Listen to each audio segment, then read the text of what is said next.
अमोल खोडे आणि आपण पाहत आहात सिटी न्यूजचं विशेष बातमीपत्र। आज दिनांक 22 मे 2013। आजची तिथी वैशाख शुक्ल 12 वार बुधवार आणि दिनविशेष परशुराम जयंती। सिटी न्यूजच्या प्राइम टाइम बातमीपत्रात तमाम दर्शकांचं हार्दिक स्वागत। बातमीपत्राची सुरुवात करूया पथदर्शक सुविचार मालेने।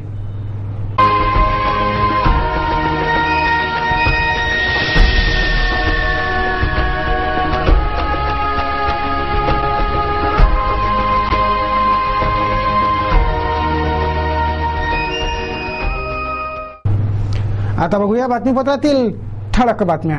विद्युत कर्मचाऱ्यांनी केले राज्यव्यापी धरणे आंदोलन, प्रशासनाला सोपवले रास्त मागण्यांचे निवेदन।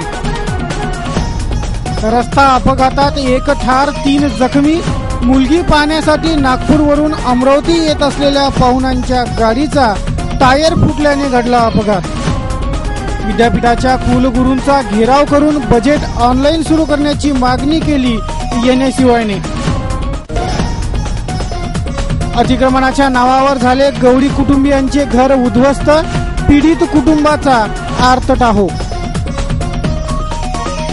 शहरात मान्सून पूर्व स्वच्छतेची लगबग, मनपा लागली कामाला, वेळेत कामे पूर्ण करण्याची आहे शहरवासियांची मागणी।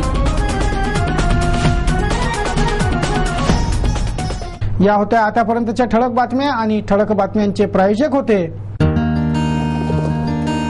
इस दिन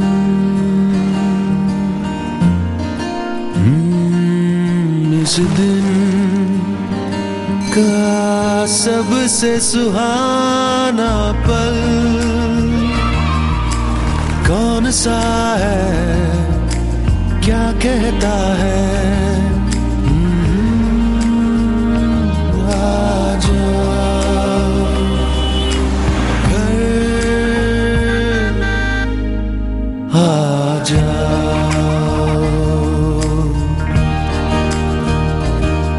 इंडिया बुल्स होम लोन्स, घर आ जाओ।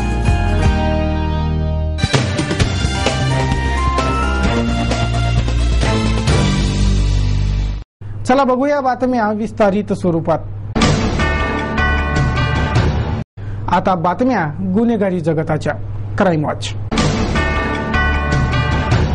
अव्यवस्थापन, डॉक्टरांचा अभाव, शेवाळयुक्त सलाईन अशा विभिन्न समस्यांसोबत सतत वादाच्या भोवरात राहणाऱ्या डफरीन रुग्णालयात पुन्हा हंगामा झाला। एक नवजात बालक दगावल्याने डॉक्टरांवर हल्लाबोल करीत रुग्ण नातेवाईकांनी संपूर्ण प्रशासनाला फैलावर घेतलं होतं।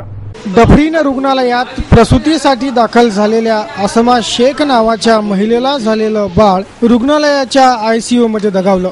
या नवजात बालकाच्या मृत्यूनंतर रुग्ण नातेवाईकांनी रुग्णालयात हंगामा माजवला। डॉक्टरांवर या प्रकरणी गंभीर आरोप लावित रुग्ण नातेवाईक संतप्त झाले होते। तर या बाळाच्या पोटात पाणी झाले होते, त्यामुळे त्याला अंडर ऑब्झर्वेशन ठेवण्यात आलं, परंतु त्याचे प्राण डॉक्टर वाचवू शकले नाही, असे उत्तर या प्रकरणावर डफरीनच्या डॉक्टरांचं आहे।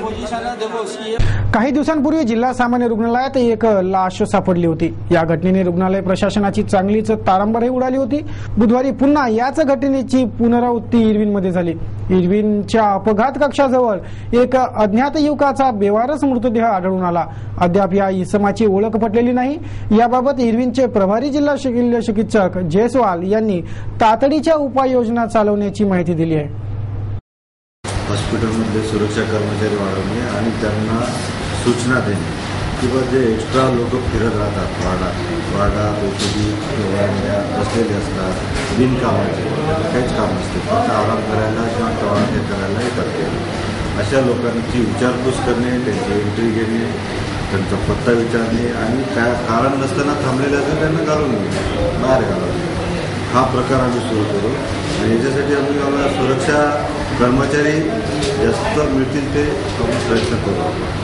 दुसरी गोष्ट, या सुरक्षा कर्मचाऱ्यांवर नजर ठेवण्यासाठी नाईटला जे नाईट सुपरची ड्युटी राहते सिस्टरची, तिला तिची आणखी त्याचे अधिकार वाढवून किंवा तिला जबाबदारी वाढवून तिचा रिव्ह्यू आम्ही करू तिला करायला होते काम। दुसरी गोष्ट, EMO आमचा जो डॉक्टर असतो सोसायटी इंटरनल हॉल बघणार, त्याला सुद्धा ही जबाबदारी देऊन त्यांना सुरक्षा अधिकाऱ्यावर नजर ठेवायला हवं, जेणेकरून हा प्रकार होऊ नये। आणि ते जेवण जिथे वाटतात त्याच्यावर आम्ही लक्ष ठेवू, किती लोकांना जेवण वाटतात, ते लोक परत इथे येतात, काम करतात का बाहेरच जातात, त्याची थोडीशी विचारपूस करू. अमरावती विद्यापीठाचा अर्थसंकल्प ऑनलाईन सुरू करावा अशी मागणी करीत एनएसयूआयने बुधवारी कुलगुरूंचा घेराव करून निवेदन दिलं.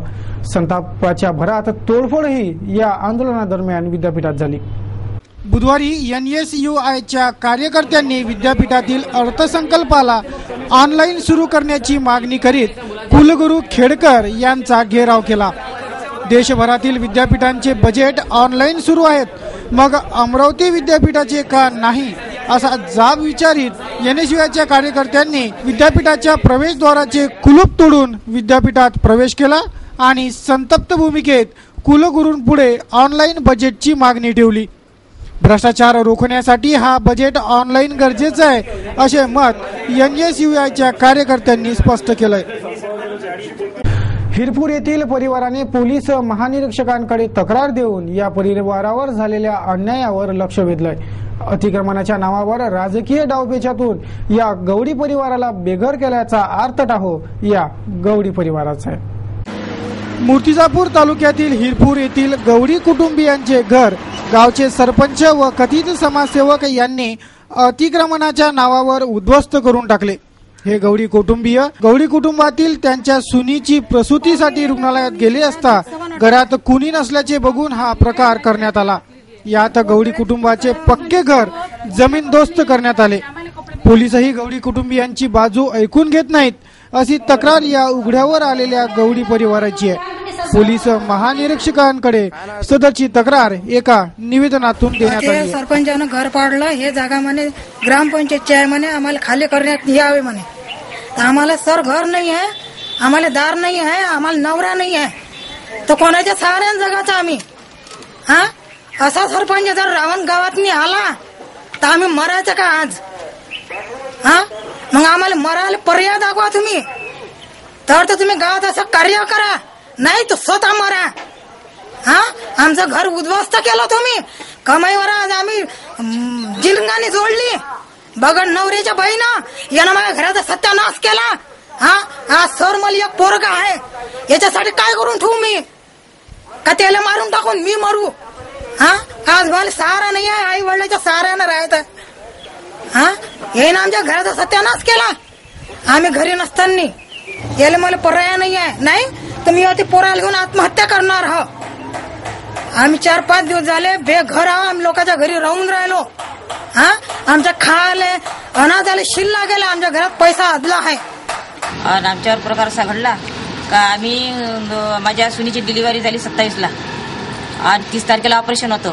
तर आम्ही सगळेजण घराला कुलूप लावून आम्ही विक्रम शर्मा डॉक्टर यांच्या दवाखान्यात होतो. तर आमच्या माघारी येऊन सन्या त्यांनी कुलूप तोडून सर्व माझ्या घरातले भांडे कुंडे कुठं नेले हे मला पत्ता नाही. माझं सोनं नाणं पुन्हा 50,000 रोख नगदी आहेत ती पण पत्ता नाही. त्याने सांगितले नाही, मागितले तरी पुन्हा दिले नाही. आम्ही पोलीस तक्रार केली, आम्ही अकोल्याला केली, मुक्तेपूरला केली, पण यांना केअर घेतली नाही, न्याय मिळाला नाही. म्हणून मी इथं उमरातीला येऊन पोहोचली. अमरावती विद्यापीठाचा अर्थसंकल्प ऑनलाईन सुरू करावा अशी मागणी करीत एनएसयूआयने बुधवारी कुलगुरूंचा घेराव करून निवेदन दिलं. संतापाच्या भरात तोडफोडही या आंदोलनादरम्यान विद्यापीठात झाली. बुधवारी एनएसयूआयच्या कार्यकर्त्यांनी विद्यापीठातील अर्थसंकल्पाला ऑनलाईन सुरू करण्याची मागणी करीत कुलगुरू खेडकर यांचा घेराव केला. देशभरातील विद्यापीठांचे बजेट ऑनलाईन सुरू आहेत, मग अमरावती विद्यापीठाचे का नाही असा जाब विचारित एनएसयूआयच्या कार्यकर्त्यांनी विद्यापीठाच्या प्रवेशद्वाराचे कुलूप तोडून विद्यापीठात प्रवेश केला आणि संतप्त भूमिकेत कुलगुरूंपुढे ऑनलाईन बजेटची मागणी ठेवली. भ्रष्टाचार रोखण्यासाठी हा बजेट ऑनलाईन गरजेचं आहे असे मत एनएसयूआयच्या कार्यकर्त्यांनी स्पष्ट केलंय. हिरपूर येथील परिवाराने पोलीस महानिरीक्षकांकडे तक्रार देऊन या परिवारावर झालेल्या अन्यायावर लक्ष वेधलंय. अतिक्रमणाच्या नावावर राजकीय डावपेचातून या गवडी परिवाराला बेघर केल्याचा आर्तटाहो या गवडी परिवाराचा आहे. मूर्तिजापूर तालुक्यातील हिरपूर येथील गवडी कुटुंबियांचे घर गावचे सरपंच व कथित समाजसेवक यांनी अतिक्रमणाच्या नावावर उद्ध्वस्त करून टाकले. हे गवडी कुटुंबातील त्यांच्या सुनीची प्रसूतीसाठी रुग्णालयात गेले असता घरात कुणी नसल्याचे बघून हा प्रकार करण्यात आला।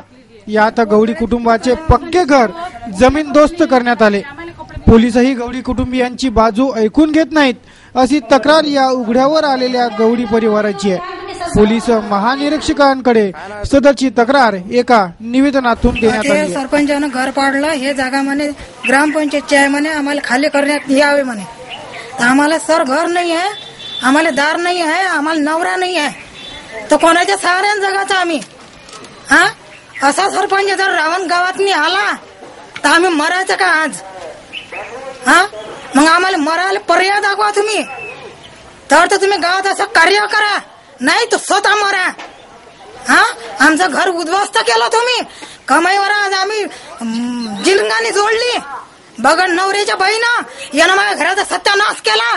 हा, आज सर मला एक पोरगा आहे, याच्यासाठी काय करून ठेवू मी? का त्याला मारून टाकून मी मरू? हा, आज मला सहारा नाही आहे, आई वडिलांच्या सहाऱ्यानं राहत। हा, यानं आमच्या घराचा सत्यानाश केला, आम्ही घरी नसताना याला मला पर्याय नाही आहे, नाही तर मी ते पोराला घेऊन आत्महत्या करणार। हा, आम्ही 4-5 दिवस झाले बेघर आहो, आम्ही लोकांच्या घरी राहून राहिलो। हा, आमच्या खायला अनाजाला शिल्ला गेला, आमच्या घरात पैसा अदला आहे। आणि आमच्यावर प्रकार असा घडला का आम्ही माझ्या सुनीची डिलिव्हरी झाली 27ला आणि 30 तारखेला ऑपरेशन होतं, तर आम्ही सगळेजण घराला कुलूप लावून आम्ही विक्रम शर्मा डॉक्टर यांच्या दवाखान्यात होतो। तर आमच्या माघारी येऊन सन्या त्यांनी कुलूप तोडून सर्व माझ्या घरातले भांडे कुंडे कुठं नेले हे मला पत्ता नाही। माझं सोनं नाणं पुन्हा 50,000 रोख नगदी आहेत, ती पण पत्ता नाही, त्याने सांगितले नाही, मागितले तरी पुन्हा दिले नाही। आम्ही पोलीस तक्रार केली, आम्ही अकोल्याला केली, मुक्तेपूरला केली, पण यांना केअर घेतली नाही, न्याय मिळाला नाही, म्हणून मी इथं उमरातीला येऊन पोहोचले। बातमीपत्रात आता नजर टाकूया राजकीय, सामाजिक व संमिश्र घडामोडींवर। महाराष्ट्र राज्य ओबीसी संघर्ष समितीने मातोश्री सावित्रीबाई फुले जनसेवा पुरस्कार वितरण समारोहाचं आयोजन केलं आहे। 26 मे रोजी हा कार्यक्रम होईल। एका पत्रकार परिषदेतून ही माहिती देण्यात आली।